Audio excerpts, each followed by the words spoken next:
Let's take the big bombshell the White House and Republicans thought they got, which was Donald Trump saying, I want nothing, I want nothing. Let's talk about that. Oh, wait, where did that fall in the timeline? Thank you for leading me there. This is September 9th. It was when that phone call took place between President Trump and Ambassador Sondland. What else happened on September 9th? The whistleblower report was delivered to the House Intel Committee. So the White House knows, okay, the game is up. We've been caught in the act. So he calls Donald Trump, according to Ambassador Sondland, calls the ambassador and says, fine, fine, fine. I want nothing. I want nothing. Just forget the whole thing. We know that's why he made that phone call, because of the report. What Matt's saying there. The aid was released. Right. And the announcement was canceled. Right. Why? Because the IG report. Right, because the whistleblower delivered the report, and we knew what was in that report. The White House knew what was in that report. That also ignores one day saying, I want nothing, everything that came before that. Everything that came before that. The July 25th phone call being the most glaring of them. There's evidence that leads up for months to September 9th. So taking one phone call when you're caught and saying, I want nothing, and announcing in explicit terms, I want no quid pro quo. I'm going to use that word to make it clear to you. You can't take that in isolation and ignore everything that came before it and ignore what else happened on that day, which is that we knew the contents of the whistleblower. That note was written the day, the moment the 35 cops busted into the bank and said, hey, chickie baby, the gig's up. And he quickly scrambled that note on a bank deposit slip.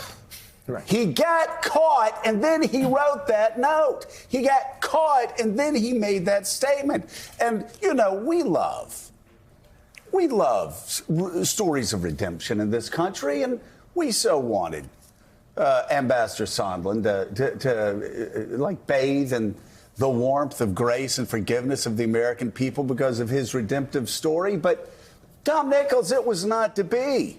I mean, after this Burisma nonsense, Burisma, Biden, is there a connection between?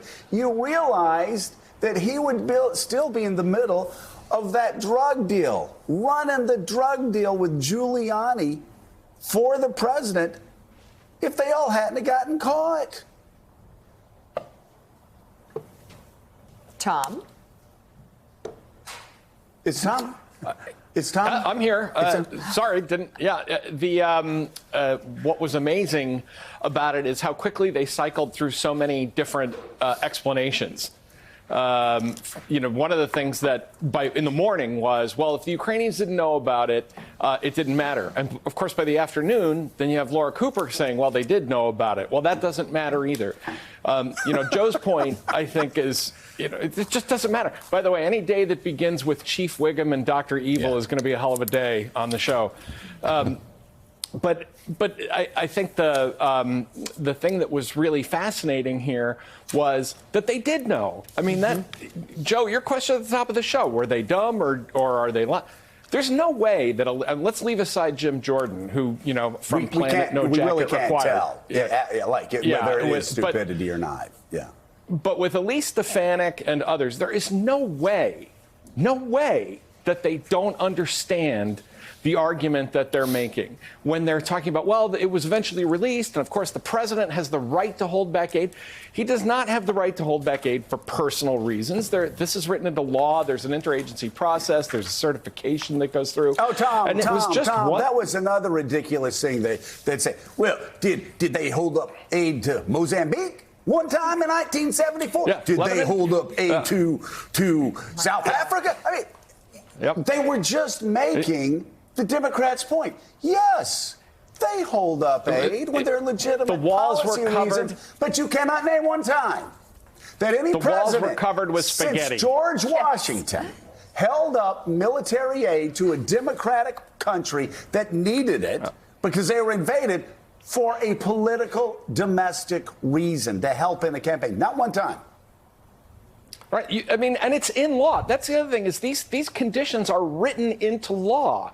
That that it says if country X doesn't meet requirement Y, and then that's certified, and the state, and then they kept asking the witnesses, was Ukraine certified to get the aid? And they said, yeah, they were certified. Well, then, what was going on? I mean, at this point, what else is there? I mean, how long can this go on where witness after witness says, okay, there was a quid pro quo. It was to help the president. It was all about the Bidens. And the Republicans say, well, you know, that reminds me of a process question relating to Lebanon in 1974. I mean, come on. It just makes no sense. No, it does make sense. It does make sense because it's talking points for their audience elsewhere. Well, it's just meant to create film. Thanks for checking out MSNBC on YouTube, and make sure you subscribe to stay up to date on the day's biggest stories. And you can click on any of the videos around us to watch more from Morning Joe and MSNBC. Thanks so much for watching.